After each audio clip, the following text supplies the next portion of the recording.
Hi friends, ಎಲ್ಲರಿಗೂ ನಮಸ್ಕಾರ. ಇವತ್ತು ಒಂದು ಹಲಸಿನಕಾಯಿಯಿಂದ 2 ಬಗೆಯ ರೆಸಿಪಿಗಳನ್ನು ಮಾಡಿ ತೋರಿಸ್ತಾ ಇದ್ದೇನೆ. ಇಲ್ಲಿ ಒಂದು ಹಲಸಿನಕಾಯಿ ತಂದಿದ್ದೇನೆ. ಮೊದಲು ಅದನ್ನು ಕಟ್ ಮಾಡಿ ತಗೊಳ್ಬೇಕು. ಒಂದು ಪಾತ್ರೆಯಲ್ಲಿ ನೀರನ್ನು ತಗೊಂಡಿದ್ದೇನೆ. ಅದಕ್ಕೆ ಸ್ವಲ್ಪ ಎಣ್ಣೆಯನ್ನು ಹಾಕ್ಕೊಳ್ಬೇಕು. ಎಣ್ಣೆ ಹಾಕೋದ್ರಿಂದ ಅದಕ್ಕೆ ಮೈಣ ಅಂಟಿಕೊಳ್ಳೋದಿಲ್ಲ.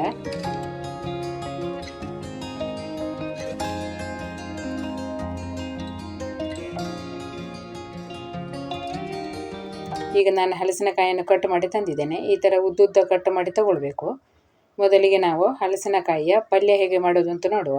ಈಗ ಈ ತುಂಡು ಮಾಡಿದ ಹಲಸಿನಕಾಯಿಯನ್ನು ಒಂದು ಕುಕ್ಕರಲ್ಲಿ ಹಾಕಿ ಬೇಯಿಸ್ಕೊಳ್ಬೇಕು. ಕುಕ್ಕರಿಗೆ ನಾನು ಒಂದು ಸ್ವಲ್ಪ ಎಣ್ಣೆಯನ್ನು ಕೂಡ ಹಾಕಿದ್ದೇನೆ. ಎಣ್ಣೆ ಹಾಕೋದ್ರಿಂದ ಕುಕ್ಕರಿಗೆ ಮೈಣ ಅಂಟಿಕೊಳ್ಳೋದಿಲ್ಲ. ಈಗ ಕಟ್ ಮಾಡಿದ ಹಲಸಿನಕಾಯಿಯನ್ನು ಹಾಕ್ಕೊಳ್ಬೇಕು. 1/4 ಚಮಚ ಆಗುವಷ್ಟು ಅರಿಶಿನ ಹಾಕ್ಕೊಳ್ಬೇಕು. ಮತ್ತು ಒಂದು ಸ್ವಲ್ಪ ಉಪ್ಪು ಹಾಕಿ ಹಲಸಿನಕಾಯಿಯನ್ನು ಬೇಯಿಸಿಕೊಳ್ಬೇಕು.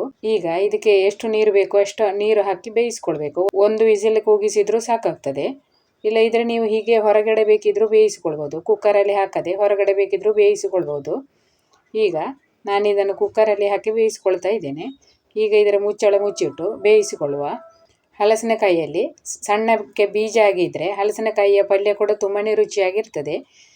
ಈಗ ನಾನು ಬೇಯಿಸಿ ಇಟ್ಟುಕೊಂಡು ತಂದಿದ್ದೇನೆ. ಈಗ ಇದನ್ನೊಂದು ಪಾತ್ರೆಯಲ್ಲಿ ತೆಗೆದು ಅದನ್ನು ಸ್ವಲ್ಪ ಗುದ್ದಿಕೊಳ್ಬೇಕು. ಒಂದು ಕಲ್ಲಿನ ಸಹಾಯದಿಂದ ಜಜ್ಜಿಕೊಳ್ಬೇಕು, ಅಥವಾ ಕೈಯಲ್ಲಿ ಪುಡಿ ಮಾಡಿ ತಗೊಂಡ್ರೂ ಆಗ್ತದೆ. ಈಗ ಈ ಕುಕ್ಕರಲ್ಲಿ ಉಳಿದ ನೀರನ್ನು ನೀವು ಚೆಲ್ಲಬೇಕಾಗಿಲ್ಲ. ಮಸಾಲೆ ರುಬ್ಬುವಾಗ ಇದೇ ನೀರನ್ನು ನೀವು ಹಾಕ್ಕೊಂಡು ಮಸಾಲೆ ರುಬ್ಬಿಕೊಳ್ಬೋದು. ನಾನೀಗ ಇದನ್ನು ಪುಡಿ ಮಾಡಿ ತಗೊಳ್ತೇನೆ. ಈಗ ಪುಡಿ ಮಾಡಿದ್ದಾಗಿದೆ. ಈ ಥರ ಪುಡಿ ಮಾಡಿಕೊಂಡ್ರೆ ಆಯಿತು. ಈಗ ಇದಕ್ಕೊಂದು ಮಸಾಲೆ ರುಬ್ಬಬೇಕು. ಮಸಾಲೆಗೆ ಅರ್ಧ ಕಪ್ ಆಗುವಷ್ಟು ತೆಂಗಿನ ತುರಿ ತಗೊಂಡಿದ್ದೇನೆ. ಹಾಗೆ ಅದಕ್ಕೆ ಒಂದು 4-5 ಮೆಣಸನ್ನು ಹುರಿದು ಹಾಕಿದ್ದೇನೆ. ನಿಮಗೆ ಖಾರಕ್ಕೆ ತಕ್ಕ ಹಾಗೆ ನೀವು ಮೆಣಸು ಹಾಕ್ಕೊಳ್ಬೋದು. ಹಾಗೆ ಸಣ್ಣ ಹುಣಸೆ ಹುಳಿ ಹಾಕ್ಕೊಳ್ಬೇಕು.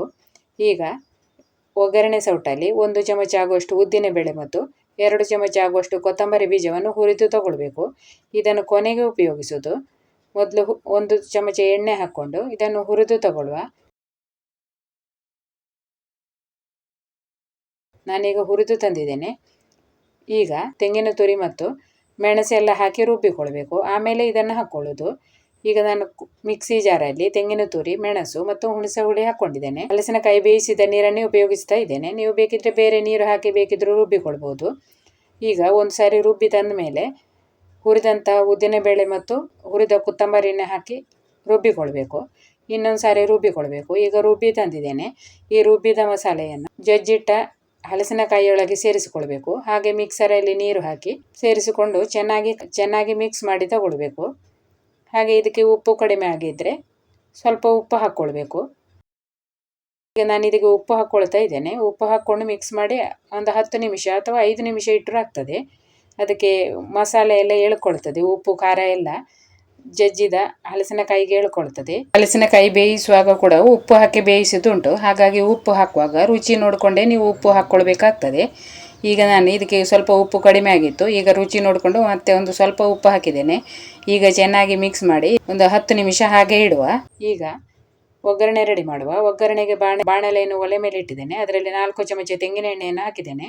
ಹಾಗೆ 1 ಚಮಚ ಸಾಸಿವೆ ಹಾಕ್ಕೊಳ್ಬೇಕು. ಸಾಸಿವೆ ಸಿಡಿದ ಮೇಲೆ 1 ಕಡ್ಡಿ ಕರಿಬೇವನ್ನು ಹಾಕ್ಕೊಳ್ಬೇಕು. 1 ಕಡ್ಡಿ ಅಥವಾ 2 ಕಡ್ಡಿ ಕರಿಬೇವು ಹಾಕ್ಕೊಳ್ಬೋದು. ಕರಿಬೇವು ಜಾಸ್ತಿ ಹಾಕಿದಷ್ಟು ಪಲ್ಯಕ್ಕೆ ರುಚಿ ಚೆನ್ನಾಗಿರ್ತದೆ.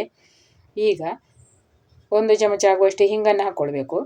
ಸಾಸಿವೆ ಎಲ್ಲ ಚೆನ್ನಾಗಿ ಸಿಡಿದಾದ್ಮೇಲೆ ಮಸಾಲೆ ಹಚ್ಚಿಟ್ಟ ಹಲಸಿನಕಾಯಿಯನ್ನು ಹಾಕಿ ಚೆನ್ನಾಗಿ ಮಿಕ್ಸ್ ಮಾಡಿಕೊಳ್ಬೇಕು. ಇದಕ್ಕೆ ನೀರು ಹಾಕಿ ಎಲ್ಲ ಬೇಯಿಸಬೇಕಾಗಿಲ್ಲ. ಒಂದು ಮುಚ್ಚಳ ಮುಚ್ಚಿಟ್ಟು ಒಂದು 2 ನಿಮಿಷ ಹಾಗೆ ಬೇಯಿಸಿಟ್ರೆ ಸಾಕು. ಮಸಾಲೆಯ ಹಸಿ ವಾಸನೆ ಹೋದರೆ ಆಯಿತು ನೋಡಿ. ಮುಚ್ಚಳ ಮುಚ್ಚಿಟ್ಟು ಲೋ ಫ್ಲೇಮಲ್ಲಿ ಇದನ್ನು ಬೇಯಿಸಿಕೊಳ್ಬೇಕು. ಮತ್ತು ಇದು ಕರಚ್ಬೋದು ಅಂತ ನಿಮಗೆ ಅನಿಸಿದರೆ ಸ್ವಲ್ಪ ನೀರನ್ನು ಹಾಕಿ ಬೇಯಿಸಿಕೊಳ್ಬೋದು. ಈಗ 2 ನಿಮಿಷ ನಾನು ಸಣ್ಣ ಉರಿಯಲ್ಲಿ ಇದನ್ನು ಬೇಯಲಿಕ್ಕೆ ಇಟ್ಟಿದೆ. ಈಗ ಈ ಮಸಾಲೆಯ ಹಸಿ ವಾಸನೆ ಎಲ್ಲ ಹೋಗಿದೆ. ರುಚಿಯಾದ ಪಲ್ಯ ರೆಡಿಯಾಗಿದೆ. ಕೊಂಕಣಿಯಲ್ಲಿ ಇದಕ್ಕೆ ಕಡಕಿ ಚಕ್ಕು ಅಂತ ಹೇಳ್ತಾರೆ. ನೀವು ಮಾಡಿ ನೋಡಿ. ಈಗ ಇನ್ನೊಂದು ರೆಸಿಪಿ ತೋರಿಸ್ತಾ ಇದ್ದೇನೆ. ಅದಕ್ಕೆ ಹಲಸಿನಕಾಯಿಯನ್ನು ಸಣ್ಣಗೆ ಕಟ್ ಮಾಡಿ ತಗೊಳ್ಬೇಕು. ಹಲಸಿನಕಾಯಿಯಲ್ಲಿ ಚೆನ್ನಾಗಿ ಬೀಜ ಆಗಿದೆ ನೋಡಿ. ಈ ಥರ ಬೀಜ ಆದ ಹಲಸಿನಕಾಯಿ ತುಂಬಾ ರುಚಿಯಾಗಿ ಆಗ್ತದೆ. ಈಗ ಹಲಸಿನಕಾಯಿ ಗಸಿ ಹೇಗೆ ಮಾಡೋದು ಅಂತ ತೋರಿಸ್ತಾ ಇದ್ದೇನೆ. ಅದಕ್ಕೆ ಹಾಕಲಿಕ್ಕೆ ಕೆಂಪು ಕಡಲೆಯನ್ನು ಕೂಡ ನೆನೆಸಿ ಇಟ್ಕೊಂಡಿದ್ದೇನೆ. 1 ಕಪ್ ಆಗುವಷ್ಟು ಕೆಂಪು ಕಡಲೆಯನ್ನು ತಗೊಂಡಿದ್ದೇನೆ. ಈಗ ಅದನ್ನು ಒಂದು ಪಾತ್ರೆಯಲ್ಲಿ ಹಾಕಿ ಬೇಯಲಿಕ್ಕೆ ಇಡಬೇಕು. ನೀವು ಇಲ್ಲಿ ಹಲಸಿನಕಾಯಿ ಬೇರೆ ಕಡಲೆ ಬೇರೆ ಬೇಯಿಸಿಕೊಳ್ಬೋದು. ನಾನು ಒಂದೇ ಪಾತ್ರೆಯಲ್ಲಿ ಹಾಕಿ ಬೇಯಿಸಿಕೊಳ್ತಾ ಇದ್ದೇನೆ. ಈಗ ಸ್ವಲ್ಪ ಉಪ್ಪು ಮತ್ತು 1 ಚಮಚ ಎಣ್ಣೆಯನ್ನು ಹಾಕಿದ್ದೇನೆ. ಎಣ್ಣೆ ಹಾಕೋದ್ರಿಂದ ಪಾತ್ರೆಗೆ ಮೈಣ ಅಂಟಿಕೊಳ್ಳುವುದಿಲ್ಲ. ಹಾಗೆ ಇದು ಬೇಯಲಿಕ್ಕೆ ಎಷ್ಟು ನೀರು ಬೇಕು ನೋಡಿ ಅಷ್ಟು ನೀರು ಹಾಕ್ಕೊಂಡು ಬೇಯಿಸಿಕೊಳ್ಬೇಕು. ನಾನಿಲ್ಲಿ ಇದನ್ನು ಕುಕ್ಕರಲ್ಲಿ ಇಟ್ಟು ಬೇಯಿಸಿಕೊಳ್ತಾ ಇದ್ದೇನೆ. 2 ರಿಂದ 3 ವಿಜಿಲ್ ತೆಗೆದ್ರೆ ಸಾಕಾಗ್ತದೆ. ಈಗ ನಾನು ಬೇಯಿಸಿ ತಂದಿದ್ದೇನೆ. ಕಡಲೆ ಚೆನ್ನಾಗಿ ಬೆಂದಿದೆ ನೋಡಿ, ಮತ್ತು ಹಲಸಿನಕಾಯಿ ಕೂಡ ಚೆನ್ನಾಗಿ ಬೆಂದಿರ್ತದೆ. ಈಗ ಇದಕ್ಕೆ ಮಸಾಲೆ ರುಬ್ಬಿಕೊಳ್ಳುವ. ಇದು ಗಸಿ ಮಾಡೋದ್ರಿಂದ ಇದಕ್ಕೆ ಸ್ವಲ್ಪ ತೆಂಗಿನ ತುರಿ ಜಾಸ್ತಿ ಬೇಕು. ನಾನು ಒಂದು ಸಣ್ಣ ತೆಂಗಿನಕಾಯಿಯನ್ನು ಪೂರ್ತಿ ತುರಿದು ತಗೊಂಡಿದ್ದೇನೆ. ಹಾಗೆ ಇದಕ್ಕೆ ಖಾರಕ್ಕೆ ತಕ್ಕ ಹಾಗೆ ಮೆಣಸನ್ನು ಹುರಿದು ಹಾಕ್ಕೊಳ್ಬೇಕು. ನಾನೊಂದು 5 ಮೆಣಸು ಹಾಕಿದ್ದೇನೆ. ಹಾಗೆ ಒಂದು ಸಣ್ಣ ಹುಣಸೆ ಹುಳಿ ಮತ್ತು ಒಂದು 1/4 ಚಮಚ ಆಗುವಷ್ಟು ಅರಿಶಿನ ಹಾಕ್ಕೊಳ್ಬೇಕು. ಈಗ 1 ಚಮಚ ಆಗುವಷ್ಟು ಅಕ್ಕಿಯನ್ನು ಕೂಡ ನಾನು ನೆನೆಸಿಟ್ಟಿದ್ದೇನೆ. ಈಗ ಇದನ್ನೆಲ್ಲವನ್ನು ಜೊತೆಯಲ್ಲೇ ಹಾಕಿ ರುಬ್ಬಿಕೊಳ್ಳೋದು. ಈಗ ನಾನು ಮಿಕ್ಸಿ ಜಾರಲ್ಲಿ ತೆಂಗಿನ ತುರಿ, ಮೆಣಸು, ಹುಣಸೆ ಹುಳಿ ಹಾಗೆ ನೆನೆಸಿದ ಅಕ್ಕಿಯನ್ನು ಹಾಕಿ ಸ್ವಲ್ಪ ನೀರು ಹಾಕಿ ರುಬ್ಬಿ ತರ್ತೇನೆ. ಈಗ ರುಬ್ಬಿದ್ದೇನೆ ನೋಡಿ.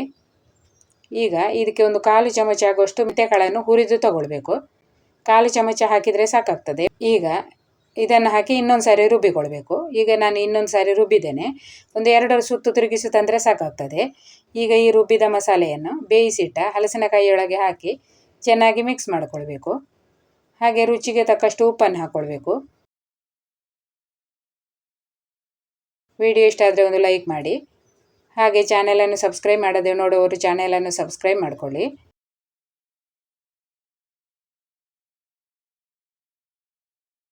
ಈಗ ಇದಕ್ಕೆ ಸ್ವಲ್ಪ ಉಪ್ಪನ್ನು ಹಾಕ್ಕೊಳ್ತಾ ಇದ್ದೇನೆ. ಉಪ್ಪು ಸರಿಯಾಗಿ ತಾಗಲಿಲ್ಲ. ಉಪ್ಪಿನ ರುಚಿ ನೋಡಿಕೊಂಡೇ ಉಪ್ಪನ್ನು ಹಾಕ್ಕೊಳ್ಬೇಕು. ಈಗ ಚೆನ್ನಾಗಿ ಮಿಕ್ಸ್ ಮಾಡಿ ಒಲೆ ಮೇಲೆ ಕುದಿಲಿಕ್ಕೆ ಇಡಬೇಕು. ಈಗ ಒಲೆ ಮೇಲೆ ಇಟ್ಟಿದ್ದೇನೆ. ಚೆನ್ನಾಗಿ ಕುದಿಲಿಕ್ಕೆ ಶುರು ಆಗ್ತಾ ಉಂಟು. ಈಗ ಚೆನ್ನಾಗಿ ಕುದಿ ಬರ್ತಾ ಉಂಟು. ಈಗ ಗ್ಯಾಸನ್ನು ಆಫ್ ಮಾಡ್ತಾ ಇದ್ದೇನೆ. ಒಂದು ಸಾರಿ ಚೆನ್ನಾಗಿ ಕುದಿ ಬಂದ ಮೇಲೆ ಗ್ಯಾಸ್ ಆಫ್ ಮಾಡಿದರೆ ಆಯಿತು. ಈಗ ಇದಕ್ಕೆ ಒಂದು ಒಗ್ಗರಣೆ ಹಾಕಬೇಕು. ಒಗ್ಗರಣೆಯನ್ನು ತೆಂಗಿನ ಎಣ್ಣೆಯಲ್ಲಿ ಹಾಕಿದರೆ ಗಸಿಗೆ ಕೂಡ ರುಚಿ ಚೆನ್ನಾಗಿರ್ತದೆ. ನಾನು ಒಂದು 4 ಚಮಚ ತೆಂಗಿನ ಎಣ್ಣೆಯನ್ನು ಬಿಸಿ ಮಾಡಿದ್ದೇನೆ. ಅದಕ್ಕೆ 1 ಚಮಚ ಸಾಸಿವೆ ಹಾಕಿದ್ದೇನೆ. ಸಾಸಿವೆ ಸಿಡಿದ ಮೇಲೆ 1 ಕಡ್ಡಿ ಕರಿಬೇವು ಹಾಕ್ಕೊಳ್ಬೇಕು. ಹಾಗೆ 1 ಚಮಚ ಆಗುವಷ್ಟು ಹಿಂಗಿನ ಪುಡಿ ಹಾಕ್ಕೊಂಡು ಹುರಿದುಕೊಳ್ಬೇಕು.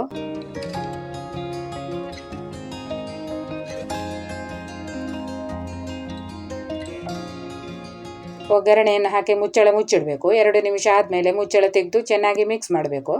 ಈಗ ರುಚಿಯಾದ ಹಲಸಿನಕಾಯಿಯ ಗಸಿ ರೆಡಿಯಾಗಿದೆ. ಗಸಿ ತುಂಬಾ ಚೆನ್ನಾಗಿ ಆಗಿದೆ. ಮೆಂತೆಯ ಪರಿಮಳ ಚೆನ್ನಾಗಿ ಬರ್ತಾ ಉಂಟು. ತುಂಬಾ ರುಚಿಯಾಗಿ ಆಗ್ತದೆ. ನೀವು ಈ ವಿಧಾನದಲ್ಲಿ ಒಂದು ಸಾರಿ ಹಲಸಿನಕಾಯಿಯ ಗಸಿ ಮಾಡಿ ನೋಡಿ. ಇಷ್ಟ ಆದರೆ ಒಂದು ಲೈಕ್ ಮಾಡಿ. ಹಾಗೆ ಚಾನೆಲನ್ನು ಹೊಸದಾಗಿ ನೋಡುವವರು ಚಾನೆಲನ್ನು ಸಬ್ಸ್ಕ್ರೈಬ್ ಮಾಡಿಕೊಳ್ಳಿ. ವಿಡಿಯೋ ನೋಡುವ ಎಲ್ಲರಿಗೂ ಧನ್ಯವಾದಗಳು.